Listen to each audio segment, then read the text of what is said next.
அஸ்ஸலாமு அலைக்கும். ஒட்டக கறி மதுக்குத்து பார்ப்போமா? இதை நீங்கள் சிக்கன்லேயும் செய்யலாம், மட்டன்லேயும் செய்யலாம். நான் அரிசியை ஊற வச்சுட்டேன். 1½ ஸ்பூன் இஞ்சி பூண்டு பேஸ்ட்டு, ஒரு பெரிய உருளைக்கிழங்கு, 3 கத்திரிக்காய், நான் 3/4 கிலோ கேமல் கறி எடுத்திருக்கேன், ஒரு வெங்காயம், 3 பச்சை மிளகா, 2 ட்ரை லெமன், 1½ தக்காளி, ஒரு டப்பா டொமேட்டோ பேஸ்ட்டில் 3/4 டப்பா ஆட் பண்ணோம், 2 ஸ்பூன் தயிர். ஒரு பெரிய பாத்திரத்தில் பட்டரும் எண்ணெயும் ஆட் பண்ணிவிட்டு வெங்காயம், பச்சை மிளகா, தக்காளி வதங்கினதும் ட்ரை லெமனும் அதிலேயே போட்டு வதக்குங்க. கொஞ்சம் உப்பு, கொஞ்சம் மஞ்சத்தூள், கொஞ்சோண்டு மிளகாத்தூள் போட்டு 1½ ஸ்பூன் இஞ்சி பூண்டு பேஸ்ட்டையும் ஆட் பண்ணிவிட்டு 3/4 டப்பா டொமேட்டோ பேஸ்ட்டையும் ஊற்றிட்டு கறியும் போட்டுட்டு 2 ஸ்பூன் தயிரையும் ஊற்றி கறியை நல்லா வேக வச்சுருங்க. கறி நல்லா வெந்ததும் தான் நம்ம கத்திரிக்காயும் உருளைக்கிழங்கையும் போட்டு அதுவும் நல்லா வேகணும். அது நல்லா வெந்ததும் நான் லாங் வீடியோவில் எல்லாம் டீட்டெயிலாக போடுறேன், இன்ஷா அல்லாஹ் பாருங்கள்.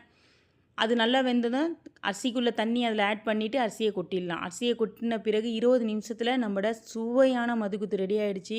எம்மியான. இந்த வீடியோ பிடிச்சிருந்தால் லைக் பண்ணுங்கள், ஷேர் பண்ணுங்கள், சப்ஸ்கிரைப் பண்ணுங்கள். அஸ்ஸலாமு அலைக்கும்.